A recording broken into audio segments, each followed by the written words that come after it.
Okay, so I just stumbled across this project called Vanilla, and it's a software clone of the Wii U gamepad. That's pretty intriguing, right? Wait, really? I had no idea people were working on something like that. How does it actually work? Well, it's still in alpha, but you can install it across various platforms like Linux, Windows, and even Android. That's a pretty wide reach. That is impressive. I wonder what kind of devices it supports. Is it just for PCs? Nope, it even supports devices like the Steam Deck and Raspberry Pi. They're really trying to make it versatile. Interesting, but how does it handle network compatibility? I mean, isn't that crucial for a gamepad? Right, you actually need a Wi-Fi adapter that supports and 5 GHz at a minimum. Some users have reported mixed results with certain hardware. So there's a chance some users might struggle to get it working, huh? That's a downside. Exactly, plus the keyboard mapping isn't remappable right now, which feels a bit limiting, especially for gamers. You'd think they'd have that sorted out, considering how important customization is for gaming. Totally, they do have some special functions accessible via keyboard shortcuts, like taking screenshots or stopping recordings. That's a neat feature, but how intuitive are those shortcuts? I mean, will users even remember them? Good point, it might be a learning curve, especially for those used to standard gamepads. Speaking of gamepads, what's the gameplay experience like? I mean, can you really use just a keyboard? You can, but they recommend a controller for the best experience. The keys are mapped to gamepad buttons by default. That's cool, but I wonder how well that translates. Is it really responsive?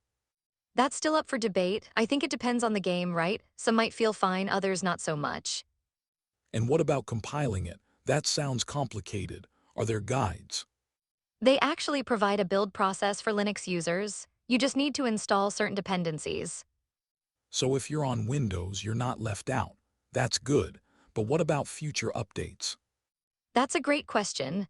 Considering it's an alpha, I imagine they'll roll out updates regularly, especially with user feedback. But will they be able to address all the limitations, like the keyboard mapping and device compatibility?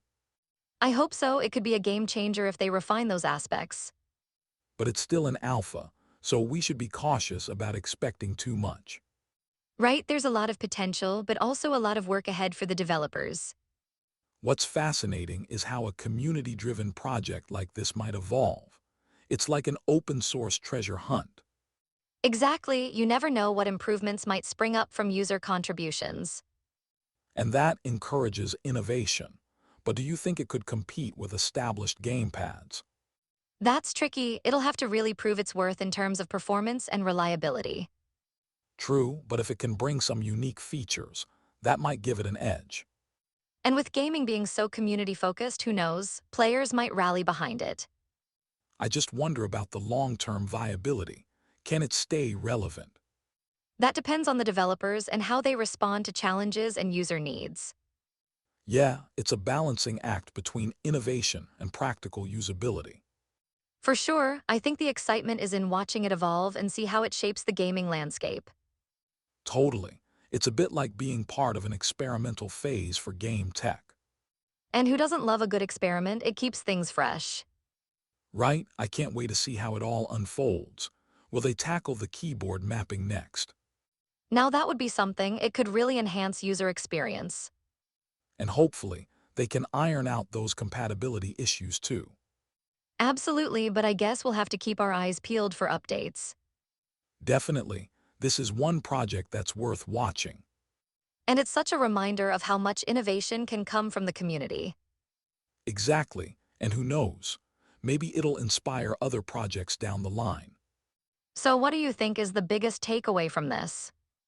I think it's the power of collaboration and the potential for growth in open source projects. That resonates, and it makes you wonder what else is out there waiting to be discovered. For sure, the world of tech is always evolving, and it's exciting to be part of that journey.